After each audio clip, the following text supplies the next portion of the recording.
Bismillahirrahmanirrahim. Assalamualaikum warahmatullahi wabarakatuh. Alhamdulillahirrabbilalamin. Wabihi nasta'in wal amri dunya waddin. Assalatu wassalamu ala asrafil anbiya'i wal mursalin wa ala alihi wa sahbihi ajma'in. Amma ba'du. Alhamdulillah, segala puji bagi Allah yang Maha Rahman dan Maha Rahim. Salawat dan salam semoga senantiasa tercurah untuk Rasulullah Khatamul Anbiya wal Mursalin, Nabi Muhammad sallallahu alaihi wasallam. Hanya dengan rahmat Allah dan bimbingan Rasulullah kita dapat melaksanakan puasa dengan tetap semangat dan istiqomah. Semoga puasa dengan segala rangkaian ibadah yang kita laksanakan diterima Allah sebagai amal soleh dan mendapat ridha Allah Subhanahu wa taala. Amin. Sahabat kurma, pada kesempatan kultum ini kita akan membahas tema menggapai ampunan Allah melalui taubat. Bulan Ramadan adalah syahrul maghfirah, yakni bulan penuh ampunan. Pada bulan Ramadan, Allah dengan sifatnya yang maha pengampun, lagi maha pengasih, membuka samudera ampunannya kepada hamba yang taat melaksanakan ibadah puasa dengan segala rangkaiannya.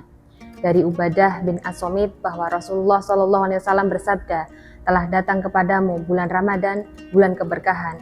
Allah mengunjungimu pada bulan ini dengan menurunkan rahmat, menghapus dosa-dosa, dan mengabulkan doa. Allah melihat berlomba-lombanya kamu pada bulan ini dan membanggakanmu kepada para malaikatnya. Maka tunjukkanlah kepada Allah hal-hal yang baik dari dirimu. Karena orang yang sengsara ialah orang yang tidak mendapatkan rahmat dari Allah di bulan ini. Hadis riwayat At-Tabrani. Syahrul Maghfirah ini sangat dibutuhkan oleh setiap hamba. Karena setiap anak cucu Adam pasti pernah melakukan kesalahan, pasti pernah melakukan perbuatan dosa dan kemaksiatan. Dari Anas bin Malik radhiyallahu anhu meriwayatkan Rasulullah SAW bersabda, setiap anak Adam berbuat salah dan sebaik-baik orang yang berbuat salah adalah yang bertaubat. Hadis riwayat At-Tirmidzi, Ibnu Majah, Ad-Darimi dan Ahmad. Berdasarkan sabda Rasul tersebut, dapat kita pahami bahwa Syahrul Maghfirah merupakan ruang dan waktu manusia untuk bertaubat dengan taubatan nasuha. Seberapapun dosa yang pernah kita lakukan, Allah pasti akan memberikan ampunan, sebagaimana firman Allah dalam Quran Surat Az-Zumar ayat 53. Bismillahirrahmanirrahim. Qul ya ibadiyalladzina asrafu ala anfusihim la taqnatu min rahmatillah innallaha yaghfirud dzunuba jami'an innahu huwal ghafurur rahim. Katakanlah, hai hamba-hambaku yang melampaui batas terhadap diri mereka sendiri, janganlah kamu berputus asa dari rahmat Allah. Sesungguhnya Allah mengampuni dosa-dosa semuanya. Sesungguhnya Dialah yang Maha Pengampun lagi Maha Penyayang. Firman Allah dalam surat Al-Baqarah ayat 222, Innallaha yuhibbut tawwabina wa yuhibbul mutatahhirin. Artinya, sesungguhnya Allah menyukai orang-orang yang bertaubat dan menyukai orang-orang yang mensucikan diri.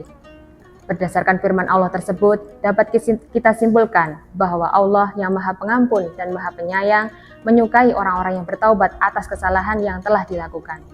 Saudara-saudaraku, sahabat kurma yang dirahmati Allah. Apa itu taubat? Bagaimana cara bertaubat yang benar? Taubat dalam Islam merujuk pada rasa penyesalan atas kesalahan yang sudah dilakukan, serta memohon ampun kepada Allah Subhanahu wa taala dengan sungguh-sungguh. Taubat nasuha adalah jenis pertobatan yang melibatkan penyesalan yang dalam dan sepenuh hati atas kesalahan seseorang, komitmen yang kuat untuk berpaling dari tindakan tersebut, dan keinginan yang kuat untuk mencari pengampunan dari Allah dan untuk menebus kesalahan yang telah dilakukan dengan melaksanakan amalan yang dicintai oleh Allah Subhanahu wa taala. Menurut ulama Islam terkemuka, Imam Al-Ghazali, taubat juga melibatkan 3 aspek. Yang pertama, penyesalan di hati. Yang kedua, meninggalkan dosa secara fisik, dan yang ketiga adalah tekad untuk tidak mengulangi dosa tersebut. Dengan memenuhi syarat-syarat ini, seseorang dapat mencapai taubat yang diterima oleh Allah Subhanahu wa taala.